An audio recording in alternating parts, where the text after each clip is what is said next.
Yo, everybody. Welcome to Off Panel, a weekly interview podcast about all things comics, brought to you by Sketch.com. I'm your host, David Harper, and this week's guest is the writer and artist of comics like Lady Killer and Future State Wonder Woman, as well as the upcoming Wonder Girl at DC Comics. It's Joëlle Jones. Thanks for coming on, Joëlle. Yeah, thanks for having me.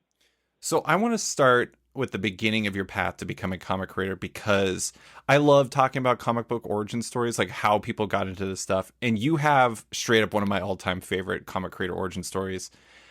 You've wanted to draw comics since you were around 8, it seems, and it was at least in part because of desire for revenge. Oh, yeah. What's the story behind that? And like, why? I mean, how did you get set on this path to being where you're at?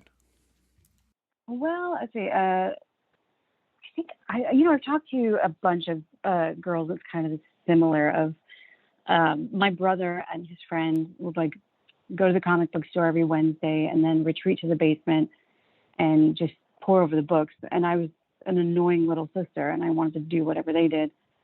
And they'd give me the handoff, like the ones I didn't like or already finished. And I just really got into them. I stole a few too.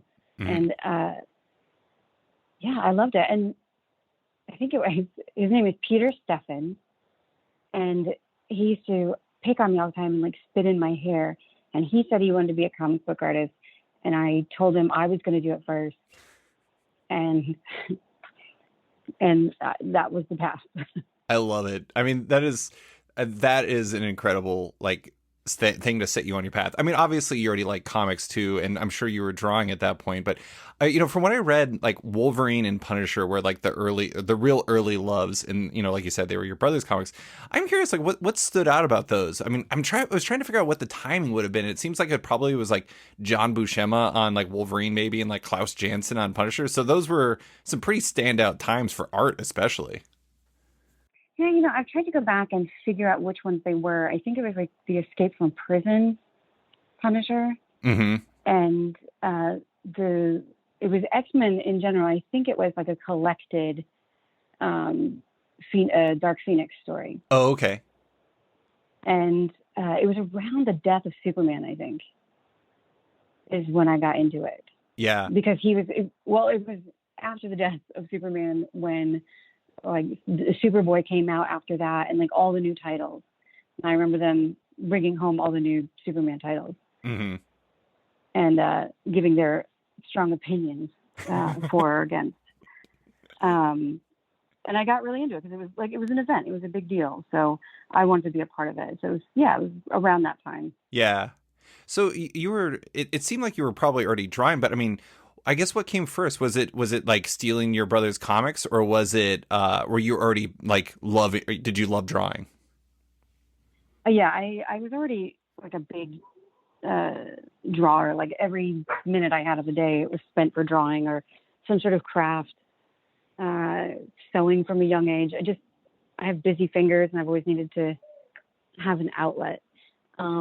And yeah, I loved the storytelling in comics, and it just kind of gave me a place to channel all that energy into one medium. Looking at because I was reading in another interview, you said that you went to art school for painting, but it just didn't kind of jive with you. Do you think that, I mean, not to understate the value of painting, but do you think that like the lack of the storytelling element from that was part of the reason why it didn't connect? Yeah, it was. I mean, when I went to college, it was really all they offered. Right. That wasn't like computer centric, and I was terrified of computers. So that was the one I took. I got in trouble a lot in art school. Like my critique was always, it's too illustrative. Mm. It's too obvious what you're trying to say, basically. Mm-hmm. I just was never really good at obfuscating what I wanted to say or in the story I wanted to tell. Mm-hmm. I wanted it to come across, and I really wanted it to speak loudly. And it just didn't fit in with my group of peers, in art school. It sounds like your professors kind of recognized that you were fighting what you really wanted to do, even then. Probably. I mean, they said it in not such nice ways, but. I don't think I can make it through art school. Every time somebody describes art school to me, I'm just like, I don't think I could handle like a critique. I would just like not enjoy the experience. It's rough. I think the hardest part about art school is that you have to take like fundamental classes, and one of them is performance art. Oh, wow. Uh, I think that's around when I actually dropped out. So I just couldn't. I couldn't do it.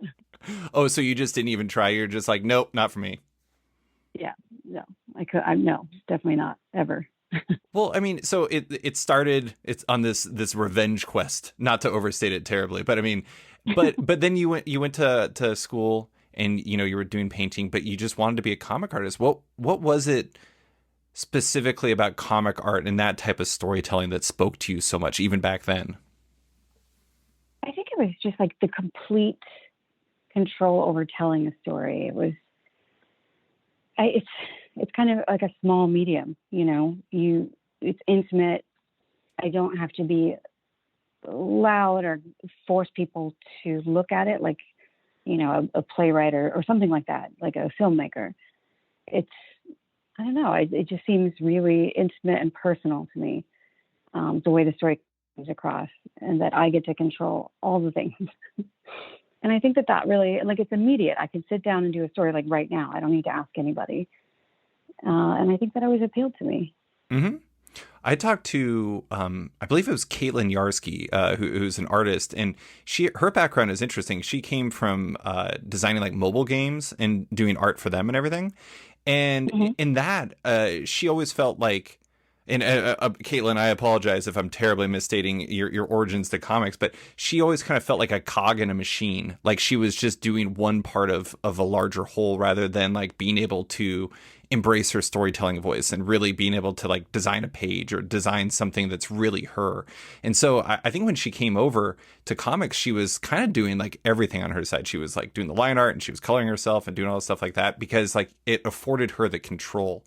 And I don't know. I mean, that seems like a really appealing part of comic art for a lot of people is, versus other mediums, it allows you to like kind of own the story and make it yours.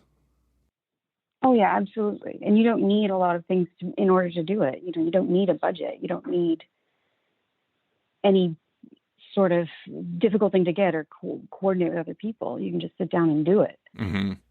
And I spent my summers with my dad. He was a truck driver. I spent my summers on the road with him, and just making comics in the truck. And I had the time of my life doing it. And it's just me in a semi truck and doodling away. And it's that sort of immediacy Mm-hmm. of just telling whatever story, even if it's like back then they were really shitty, um, but like, yeah, it is. It's the control over it for sure. Yeah. I'm skipping way ahead here, but I do think it's interesting. Like, so when I first came across your work, it was 12 Reasons Why I Love Her and You Have Killed Me. And there's like, Mm-hmm. those are like two books you did with Jamie S. Rich, like your like seemingly eternal comics teammate. And, but then like, I think that you really, I mean, I'm not saying that your other work wasn't notable or anything like that, but it seemed like Lady Killer, when you did Lady Killer, it really like kicked it up a notch in terms of like people were really paying attention to that. And it was the first time you both wrote and drew a comic, I believe. I am interested in, did, was that part of the reason why you wanted to get into writing? Because then you could kind of control every element of it and turn it into your own thing and make the stories that you really wanted to tell from top to bottom. Not really. Oh, It okay. was. It's kind of a roundabout way. I never really wanted to write at all. Um, I kept getting these jobs that I just wasn't really interested in. And I'm not trying to slag off these genres, but I'm not really into young adult, and I'm really not into romance. And I just kept getting that work, and it was really frustrating. I just wanted to do something more engaging for my interest. And so I was like, well, nobody's going to give me the job I want, so I'm just going to have to do it myself. Mm-hmm. And I'd never written, and I was really nervous about writing. So I asked Jamie to jump on board and sort of help me with the dialogue and the stuff that I was really uncomfortable with. I knew how I wanted the story to go, and I knew the characters, and I had it all fleshed out. I was really scared of doing dialogue, and so I asked him to jump on board and kind of help me out with that. And I think it was by issue 2, I started writing the dialogue, and I think by like issue 4, I sort of gave him the boot. I mean, he was doing a great job. It was just like I started to feel like, oh, okay, well, I can do this, and I was having fun with it, and I didn't feel as tentative. I really didn't think anybody was going to read it, and it just became something that was really fun, and I was entertaining myself, and I stopped wanting other people involved in it because I was just playing, I was having fun, Mm-hmm. and having to run my ideas by other people just was a step I felt it was unnecessary. I swear, like Lady Killer. I mean, I'm trying to remember when the first issue came out, but I swear I went to a con right after the first issue came out, and there was like already somebody cosplaying as the lead, and I was just like, my God. Like it went from being like a book that I was excited about to like all of a sudden like there was like cosplayers like instantaneously. I don't know. There was something about that idea that seemed to really connect with people, but I don't know. I mean, it makes sense that you were taking on something new. You were trying to figure something out. It's kind of amazing how quickly you kind of figured it out, though. It's by issue 2, you're already doing dialogue. That's awesome. Well, limited dialogue too. I'll be very clear about that. Sure. Yeah, I think I've never been much of a writer, but I think what really helped is by the point I did Lady Killer, I had worked off of so many scripts from so many different writers, and I felt comfortable with sort of the cadence of it, of like, oh, okay, well, this goes here and this goes here, so I can sort of fake it till I make it, sort of thing. Sure. Which I still feel like I'm doing it to a point, but yeah, I think it was just trying to get in the head of a bunch of different writers helped prepare me, for the whole thing. Well, I mean, I've always kind of felt like for artists, it's like, sometimes people say like, it's useful for writers to look at scripts for other writers to like kind of get a better feel for the writing aspect. And I mean, artists have like the ultimate school because you're just constantly getting fed scripts. I mean, like you have like a firsthand view of like all kinds of writers giving you stuff, so you can, and especially when you're writing and drawing, I imagine it changes things when you like.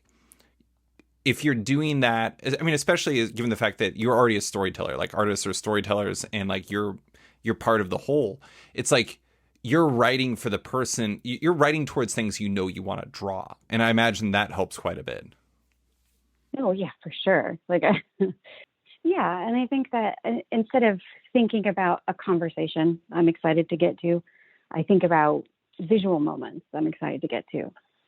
So I think it's helpful for sure. And I've talked to other artists about it who kind of feel the same way of like, we tend not to draw conversations on rooftops with Batman because we've had to draw that a million times. So we want to do something new and exciting and different and like scenery and what's happening around that conversation sort of drives a lot of the artists that I know, and it does for me too. So it just makes it a different, voice, I guess. I wonder if you read a bunch of comics that are written by artists, if you would find a lot less crowd scenes and cars and horses and things like that. Not But yours, it's not though. the case in my stuff. No. No. I'm a glutton for punishment. Well, I mean, when you got a flying horse named Jerry, what else are you gonna do? You gotta have a flying horse named Jerry. Yeah. Well, so this is kind of related to this. I read an interview where you said, like at a certain point, like people love asking about influences. They love asking about like oh, who are your big influences, et cetera, et cetera. But you said effectively, eventually your style is refined simply by drawing for so long rather than any specific influences. And I thought that was like really interesting because I don't know. I mean, at a certain point, is it like that the work itself and the deadlines become like the biggest influence? I don't want to overstate it, but Yeah. it's like almost like survival is the influence. Oh, for sure. Yeah. I mean, it's monthly comics. It's, I love to pour over other people's art, and I do have favorite artists. But I know I can't draw like them. Um, and I still like to read tutorials, and I'm constantly rereading stuff about perspective and composition and stuff like that. I do want to get better, but also in terms of I want to work. I know it's cliche, but like work smarter, not harder. Mm-hmm. And I think that that's definitely deadline based. Of yes, I love drawing patterns and complicated backgrounds, and I will spend all my time doing that. But I have to pay for it later. So yeah, you just have to kind of make it work, however you make it work. Yeah. Well, and then beyond that too, it's like I imagine going through the grind of writing and drawing a series or drawing a graphic novel or whatever. It's like you may start out being like, oh, I want to be Alex Toth or I want to be Jorge Zafino or something like that. But when it gets down Mm-hmm. to it, it's like once you actually start pouring into the work and doing all that stuff, to a certain degree, I imagine it kind of like refines you down to like the storyteller you actually are, because like otherwise you're just like an impersonator. You have to become the person you are, and it's like influences kind of go out the window as you get further and further into a project, because again, it's like survival. Well, for sure. Like it sounds like super dorky, but I really don't like my work. I would love it to look different. I get jealous when I see other people's artwork, and I constantly criticize myself and, get upset about the final product. But there's stuff that I just can't help. I have tics just like every artist, and it's just going to come out. And, that comes naturally, and you can't fight it really. And, you have to sort of let go of like, well, I can't draw like Adam Hughes. So I'm going to go with what I'm good at, and just try to get better all the time. And I always think that if I'm seeing problems and issues in the art, that means there's room for improvement, and that I am getting better. Mm-hmm. Because if I think it's great, then where do I go from there? So it's a good thing too. Yeah, it absolutely is. I mean, honestly, I'm not trying to make you not feel special, but I swear, like every artist, I think there's one artist I come across, and I can't remember who it was, who was just like, I love looking at my old stuff. And I was just like, you are the one. You are like the one artist who actually likes looking at your old stuff. But I just had Chris Somney on the podcast, and we were talking about it, and he said that there's like a certain point where he gets to where he's just like, okay, that wasn't so bad. But it's kind of like in the moment, it's just like, get that away from me forever. I'm done with that page, and I want to pretend that it doesn't exist anymore, basically. Yeah, I mean, it's like you're in a hotel room by yourself, and you've ordered a pizza, and you eat that entire pizza, and you had a great time eating that pizza.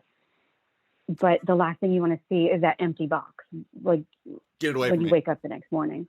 Yeah, it's disgusting, and you don't want anything to do with that memory. It's the same with drawing. This is okay. You have my favorite comic book origin story, but now you also have my favorite analogy for people's relationship with their art, because that actually makes total sense. And it is like, it's like in the experience, you're like, I'm nailing this. This is great. I'm eating this whole pizza. Then afterward, I mean, I just perfect. Great job. I mean, you could say prostitutes too, but I'll keep it clean. I feel like the pizza box thing is going to catch on after this or something, but okay. Yeah, probably not the prostitute thing. Yo, everybody. I want to take a quick second to give a shout out to my friends at Bad Idea. You may have heard of this experimental new comic book publisher. They're the crew that's debuting in select comic shops worldwide on March 3rd, 2021 with Matt Kint and Doug Braithwaite's ENIAC #1. And they're doing so a little bit differently than their peers. First, each issue is oversized and ad-free. Second, each issue comes with a bonus B-side story, giving readers a little something extra with each issue. Lastly, and this is the wild part, so listen up, they don't publish variants, trades, or digital versions of their comics, so if you want one or all of them, you better get to the Bad Idea retailer near you and be there on a Wednesday. Don't have one near you? Pre-order online or explore your options for mail order at badideacorp.com to make sure you don't miss out on ENIAC or upcoming titles from creators like Zeb Wells, David LaFuente, Marguerite Bennett, and many more. And now, back to the show. Okay, so going back to a little bit on the writing, I am interested in. So you did Lady Killer. You took that on because you wanted to be able to do your own things, and but after that, like, God, I mean, it must have been pretty much right after Lady Killer 1 ended, or maybe right before Lady Killer 2 started. Went into the DC Talent Development Workshop, which, for listeners that don't know, is literally just what it sounds like. It's like a talent development workshop. How did that help you with your writing? And maybe, like, I mean, did it help you figure anything out about what you wanted to do as a creator in full? Oh, for sure. Yeah. I think it was super helpful. I mean, first of all, it was really intimidating. I was the only artist that was in there, and I'd only ever written Lady Killer, and that was just for funsies. Mm-hmm. And so it was really intimidating to be in there with like such a really talented group of people. And Scott Snyder was teaching it, and I really love his stuff, and that was super intimidating.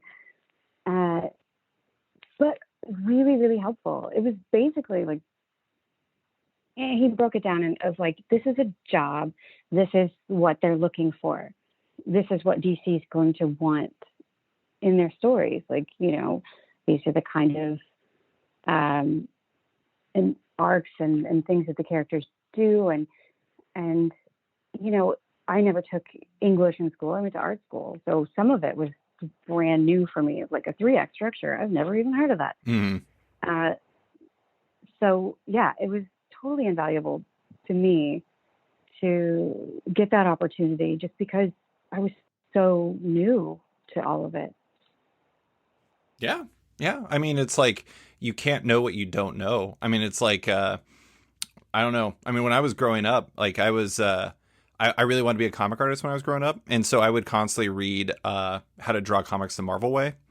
And oh, yeah, I did too. Yeah, I loved it. But the problem was, okay, this is terrible. I've admitted this on the podcast so I can continue bringing shame to my life. But I was always just like, what do I do with the lines that you do to create like the center of the face where it's like, this is the eye line and this is the center where the nose and everything would go. I'm like, how am I supposed to draw this if I have these lines in this face? I'm like, little did I know, like 20 years later, I was like, oh, you got to erase them.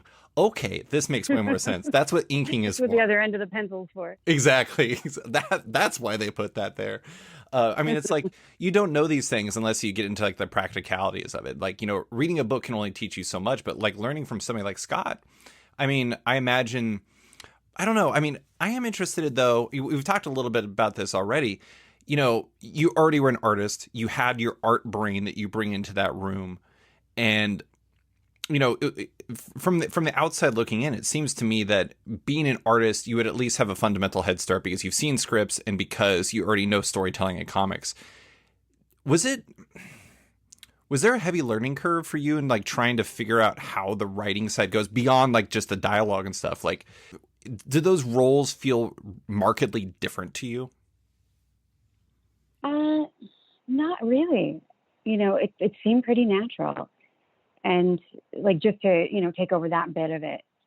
I think what's been really hard for me and I still struggle with is like scheduling. Like, what comes first? What do I do first? And how long should the writing period go on? When should I stop writing and just draw and stop writing while I'm drawing? Because the two jobs can blur. Mm-hmm. And I can overwrite or over art something to death.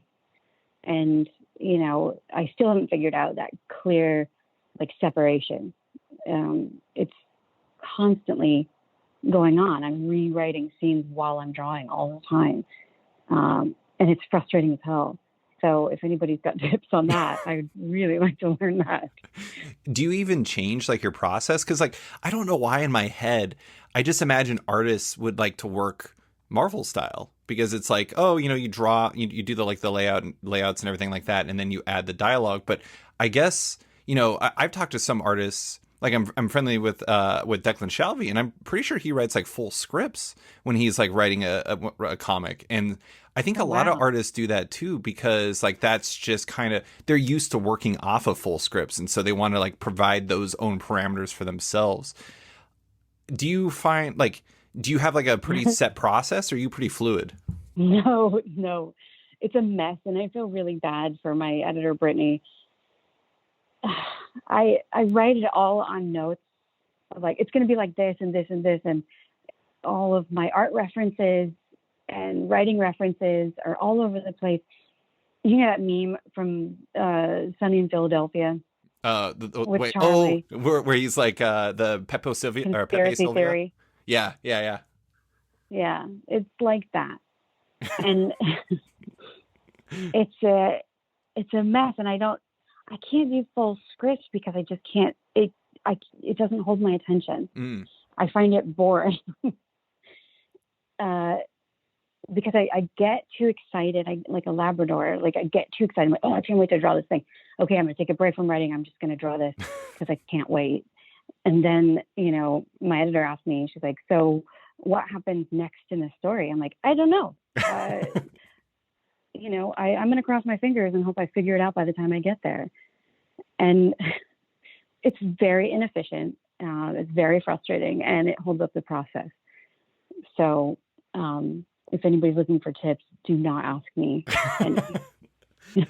This is going to come across as like maybe a burn, but not really a burn. I think it comes across in your work in a very good way. It's like, when I read like a Future State Wonder Woman, obviously it has a lot of darkness to it, given the fact that it is inherently it's a story about going to rescue someone in the underworld. So it's not exactly the most cheerful thing, but there's like a joyousness to it. And I don't know. It has like a improvisational spirit that really feels great. Like I was gonna bring these guys up later. I'm gonna bring them up anyways. I don't even know how to describe them. They're like the underworld TSA agents, like the little demon dudes. Oh yeah, the little demons. Yeah, I love them. They're my favorite. Like I want a book about them now. And like I'm not saying that you just like decided to put them in there because you're like, that seems like it would be fun to draw. But in some ways, it kind of feels like that's the type of thing that comes from a more improvisational vibe rather than like, I don't know if you plan for those dudes, if that makes sense. I did not. I knew that she was going to go to the underworld. Like I knew like the general outline. I'm like, okay, well, there's going to have to be some interaction with, demons and things like that. And I really wanted the spirit of the book to be like a lot of like joie de vivre, a lot of fun and love. And I wanted more of that lady killer feeling in it where I'm entertaining myself and I'm having a really good time and I want to share that with everybody. And so I was like, yeah, I don't want to do serious lines. And so I'll just doodle away. And I doodled out those characters. And then because they made me laugh and the way they looked, then I was able to write a scene around that. And I'm like, oh, okay, well, I don't want them to have like human voices. So I'm going to make them speak in like weird symbols. And, but it's also like talking to HR. That made me laugh. And it just came from doodling. And that influenced how then the scene would go. So a lot of it works like that. It's all over the place. But the visuals really kind of move the story along. Yeah.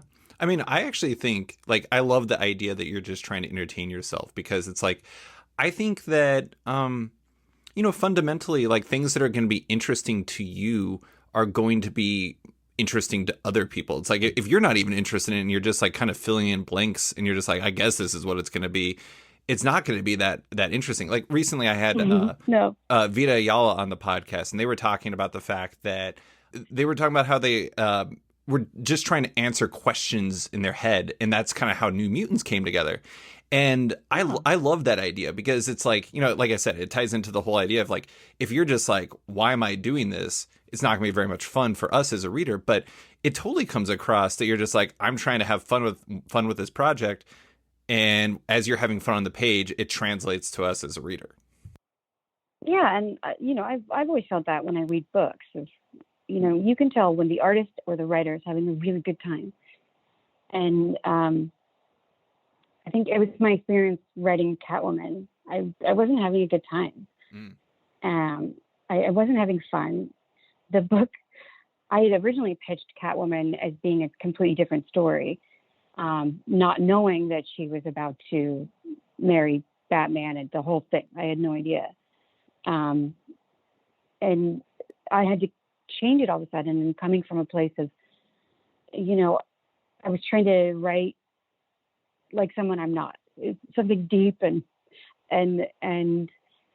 thought provoking, and she was coming from a really dark place Hmm. in her life at the moment. And I think it threw me for a loop. It changed what I wanted to do with her. And I was just trying to be somebody else in my narrative. And it was always just a chore. I didn't have fun. Hmm. I had fun drawing it, and I had fun with certain characters, but it just kept going. And I was like, wait, I'm not having a good time. And this book just keeps coming out. And there's stuff I really like about that run, but it definitely reminded me of, like, why did you want to write in the first place? It was just because you wanted to have a good time. So just trying to get back to basics, really. Yeah. I love the fact comparing with the having fun part. I came across this quote in an interview that kind of it fits like Lady Killer and Hellheim and other stuff you've done, where you said, "I'm drawn to more dark, eerie, creepy, and violent stories. By nature, I'm a pretty dark person," and I like that you kind of balance like that want to have fun side, but also the dark side by having Future State Wonder Woman be this joyous introduction to this fantastic new creator and a tour of the underworld. It's like a perfect balance for you. Yeah, I think I've always been drawn to dark comedies, and um, something about the absurdity and the humor of something horrific. I just like to live in that space. Hmm. Well, let's talk about Yara Flor in full. We've kind of touched around about her, but this is like the solicit of a sort for Wonder Girl #1 for listeners that are unfamiliar with it, which is coming on May 18th, I believe, and it's I'm gonna do the whole spiel. Raised in the far-off land of Boise, Idaho, Yara has always felt something has been missing from her life, and now she's headed to Brazil to find it. Little does she know her arrival will set off a series of events that will change the world of Wonder Woman forever. Her return has been prophesied, and with that prophecy comes the undivided attention of benevolent gods from pantheons beyond. Danger lurks around every corner, but is this young hero ready for her journey? It was, from what I understand, originally designed as part of an effort to create a new Wonder Woman in a potential future for the DC line, aka Future State, which is, currently coming out. Your story is already finished, but I am interested in how this character first came together and how she evolved as you like dug into it. Like, what was the beginning, and like how quickly did it all change? It was so weird. I think I talked to Dan DiDio at some convention, and he was like, "Oh, we want a Brazilian Wonder Woman," and I had just been to Brazil, and I was like, "Oh, that's super rad," and something to me of, he wasn't saying you should do it. He was pitching it to Brazilians to see if anybody wanted to take it on. And from what I was told, none of them did. Mm-hmm. And so I was like, well, I do have an idea for a type of Wonder Woman that I would like to see. I love Diana Prince, but I always felt as if she was yet another example of a type of woman that women feel they have to live up to. Mm-hmm. And that's stressful. Mm-hmm. And I felt like she was an ideal but remote at the same time. She's a goddess, and I wanted something that I felt was missing in the DC universe was some lighthearted fun, and also a female that genuinely had a problem where she's got things that she needs to overcome. And for her, it's, sort of the archetype of like a Hercules, Mm-hmm. where they jump into the fight and they're there, they're going to get it done, but they're not necessarily really good at strategy, or, sort of like a Wolverine type character where they're not going to think about it. They're just going to go from the gut. And their heart is really good, but, it's not always the best solution. And if a character like that really looked up to Diana Prince and she's aspiring to be like that goddess, what sort of shenanigans would you get into? Mm-hmm. And I enjoy that. And I think it's really fun. She's got like a joie de vivre and a huge heart, but, she's a woman with flaws. And I also find that, lacking in the DC universe where, women are always good at everything. I like them to be a little bit in need of some work. Mm-hmm. I liked, I was reading this Polygon article that you participated in. It was for like, just like kind of rolling out this character in the Wonder Girl series and everything. And like looking at people's quotes to describe the character, like I'm trying to remember who it was. I think it was Josh Williamson described the character as like the person who would go to battle and then afterwards would do karaoke. And sure. and then you actually described her in Labrador Retriever ways as well. She's excited to step into a hero role, almost too excited. And like I don't know. I mean, I think that did you read Daniel Warren Johnson's Wonder Woman Dead Earth? No, I am actually reading it in chronological order, and I'm still on George Perez. Oh my God. So. Wow. Well, I mean, it's a task. One thing I really liked about what Daniel did was the fact that there was a lot of humanizing. It really touched on like the humanity of the character. And like, that's one thing I think is really great about Yara in like even in like that first story that you did is, you're touching on this character.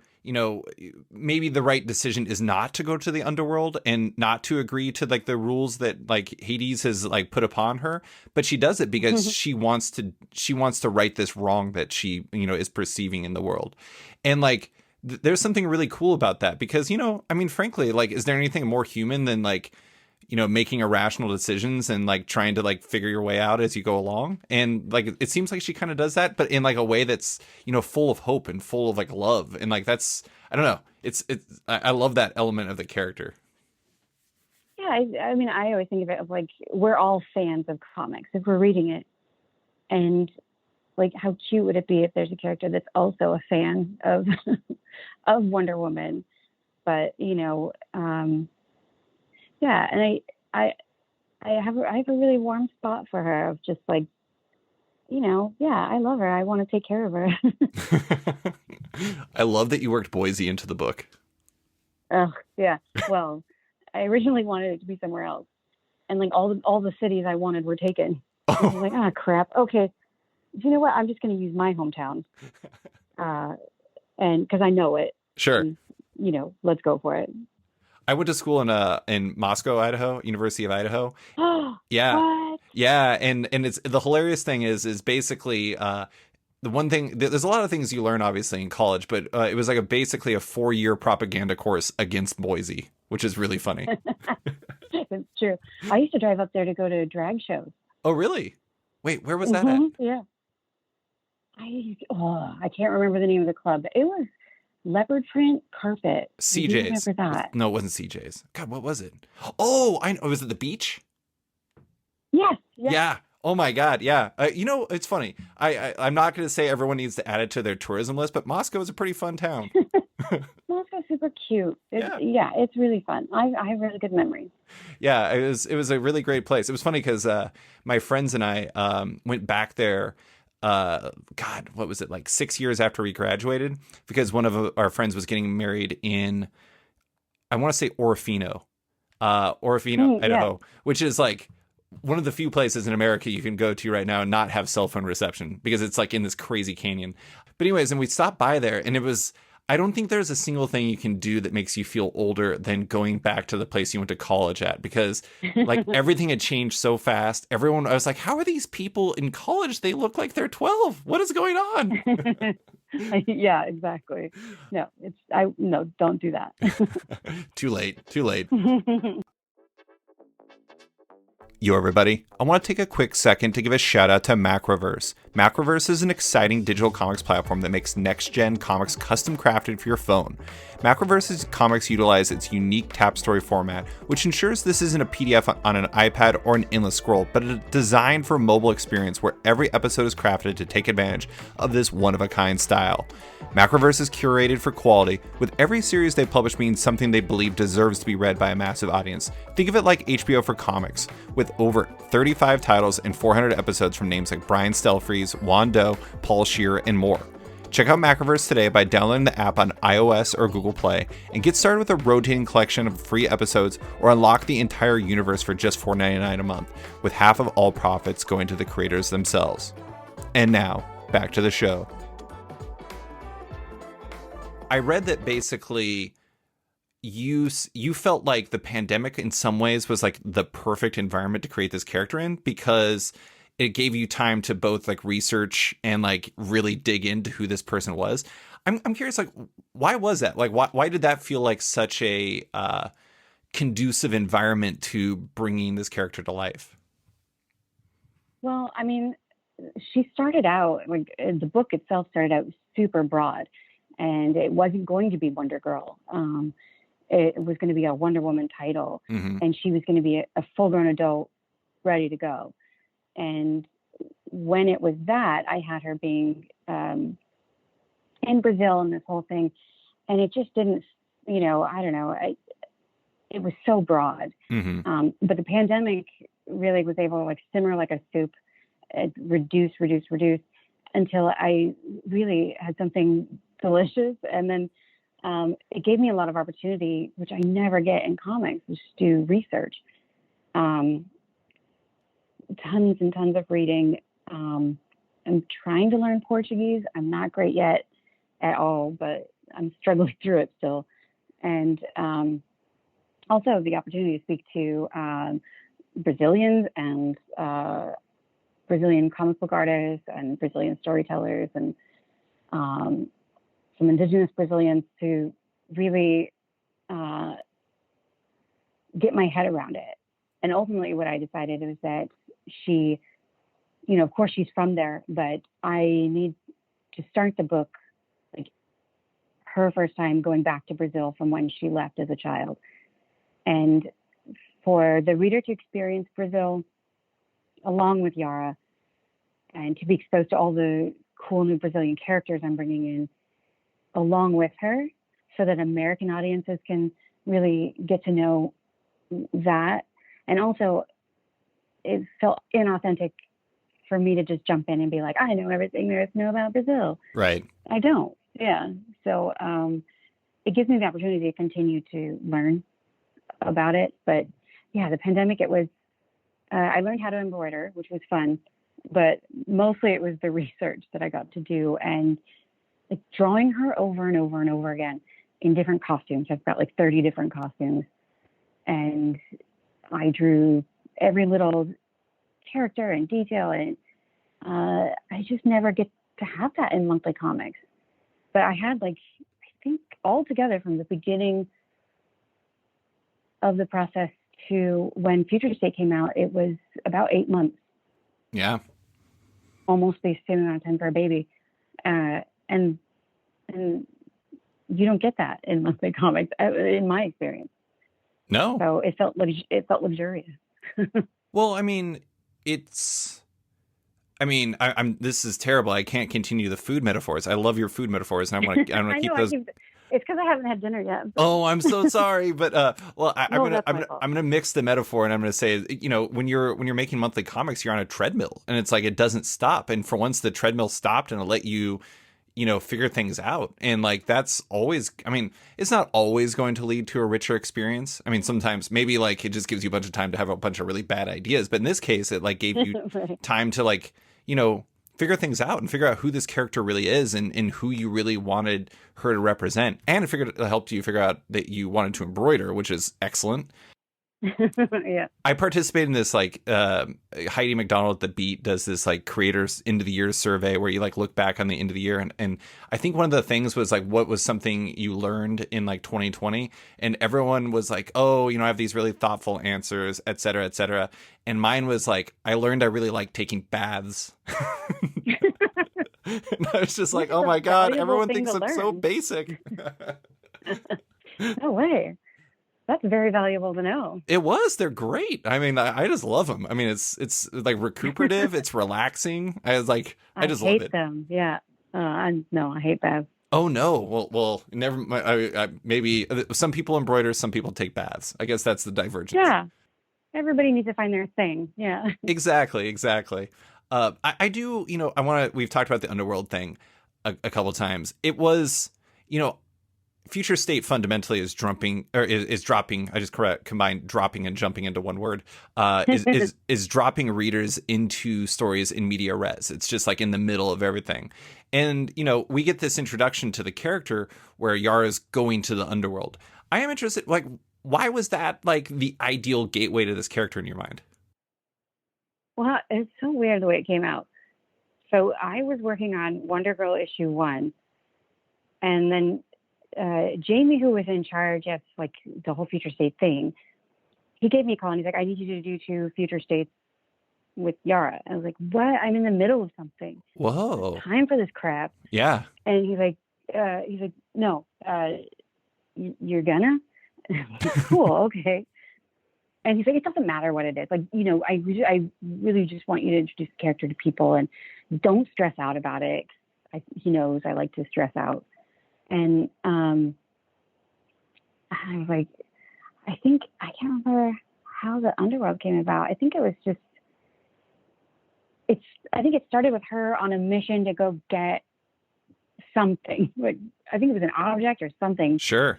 And then it just sort of got whittled down. And then, I really was frustrated and it just wasn't clicking. And then I'm like, oh, what do you want to draw? And she's like, oh, I want to really jump in with Brazilian mythology and Greek mythology. And how about the underworld? And I was like, yeah, let's fucking go for it. Let's do the underworld. That's fun. And so that was like my in to get excited. And to go for it. So, yeah, I had to come up with it really quick. Mm-hmm.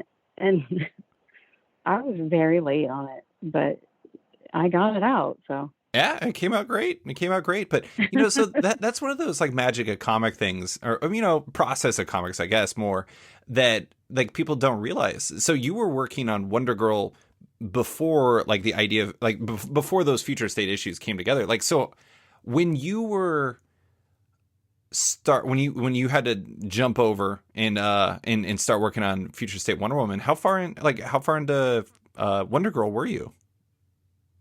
I was fleshing out the whole series. So I was in the middle of like writing a huge arc for her story, and my mind was like deep set into it. And so I had to really switch gears at the last minute. I know a lot of writers can jump from book to book, but it's just not something I'm able to do. My brain does not want to do that. Mm-hmm. So, yeah, there were a lot of really stressful nights trying to figure out what in the world I was going to do. Yeah. Well, I have to admit, I mean, I don't know if this is the type of thing that affects people like that when they're working on comics like this, but it seemed really quickly that as soon as this book was announced, or the character was announced, basically, that she was destined to be a star outside of comics. Like, there was like a pretty much like immediately there was like a TV series announced as soon as like, Yara Flor's existence was announced. Does that put any added pressure onto you as a storyteller, or is that something you just ignore and focus on the work in front of you? Yeah, I mean, I think when it comes to any sort of entertainment, like Hollywood stuff, I have a very short amount of time for that stuff.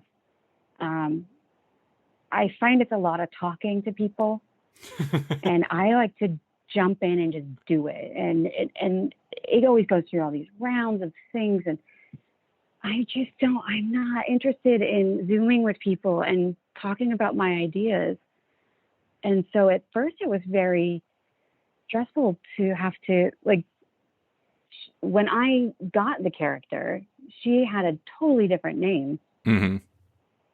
It was Maria. Mm-hmm. And then I think they changed it to Sylvia, and I'm like, I hate it. It's so boring.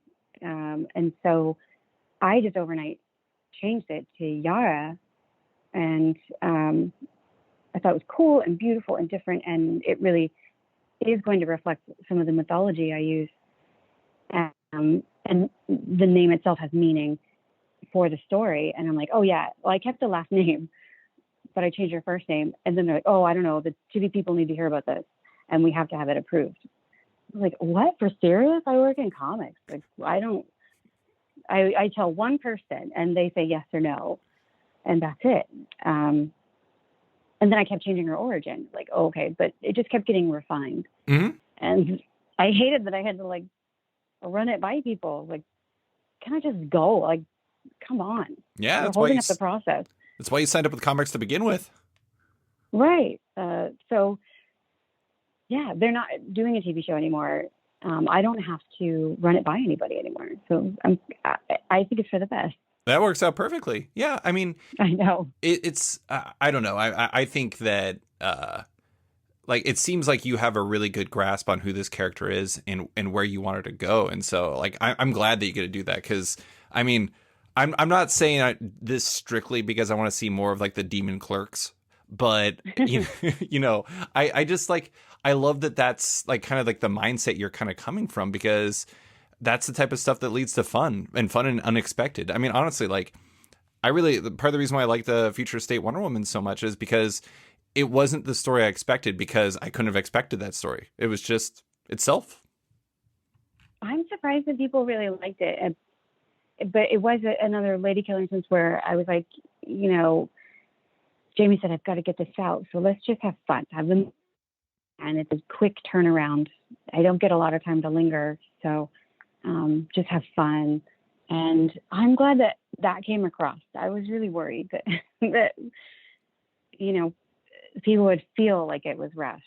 You know, and I think it does in parts, but I'm really pleased that people got across that I just want to do a really fun adventure and have a good time with everybody. I'm really excited to see what you have coming up for Wonder Girl, just because, like, you know, it's like that's the one that you've been building to, and it's like that's your version that you've been, you know, you've been living with for, you know, 8 months or however long it is now. And so it seems to me that, like, I don't know, like the Future State one was the one that kind of sprung from that, but at the same time, like this is main event time, I guess.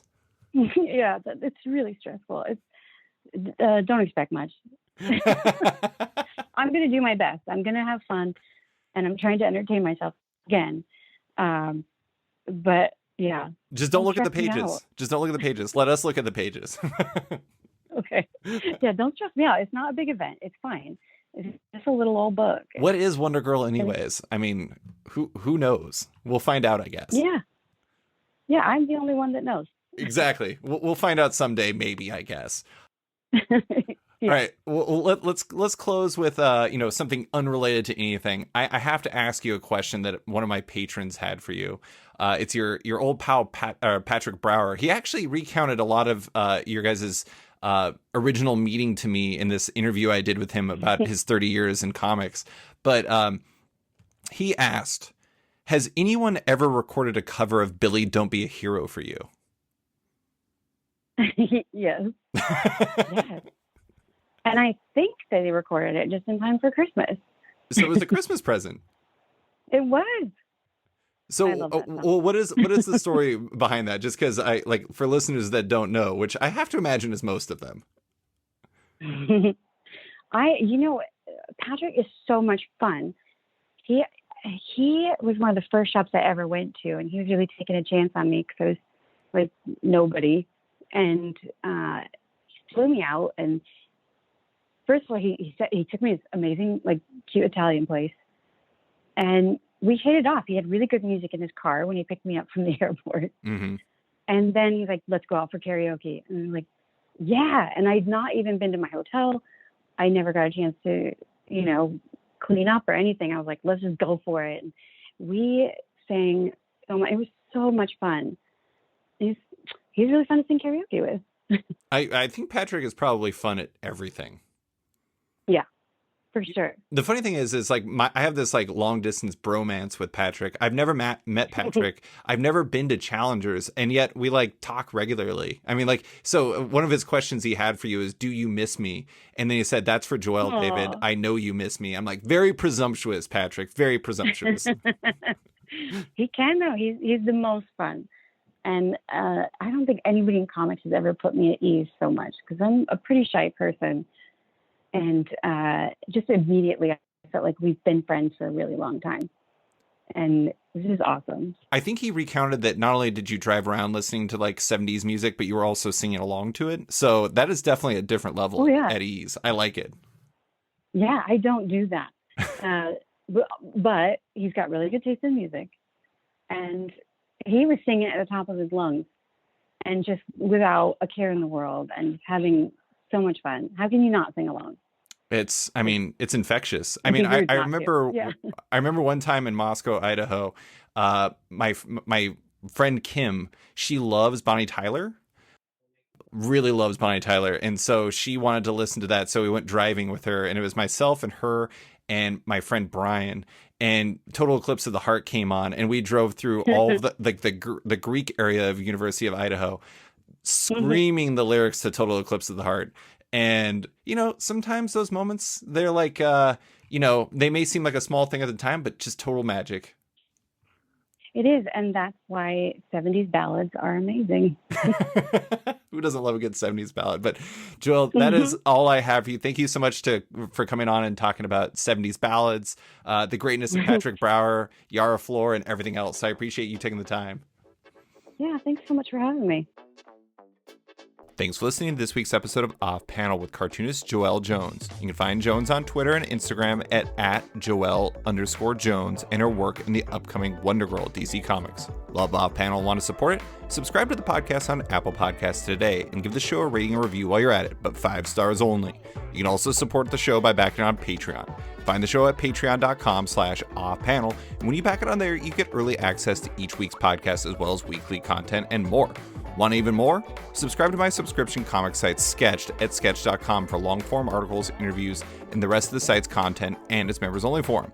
You can find Off Panel and Sketched on social media by liking it on Facebook at /Sketched. That's SKTCHD. Follow on Twitter at SketchComic or following me at @SlicedFriedGold.